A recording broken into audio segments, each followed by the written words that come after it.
Venerdì 14 febbraio, San Valentino, è il 45esimo giorno dall'inizio dell'anno e ne mancano 320 al termine. Il sole sorge alle 7.13 e tramonta alle 17.37.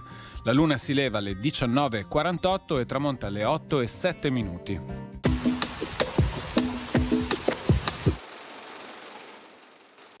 Nella chiesa di San Francesco a Bassano viene sepolto il pittore Jacopo da Ponte, morto il giorno prima.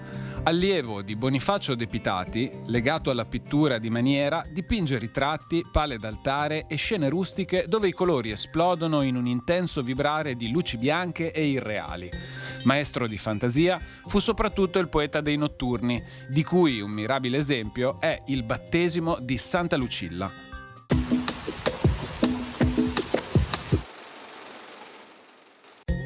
Le previsioni per domani. Cielo da nuvoloso a poco nuvoloso, anche sereno di sera. Possibile qualche lieve precipitazione nelle prime ore, con eventuali fiocchi di neve da 700-1000 metri circa.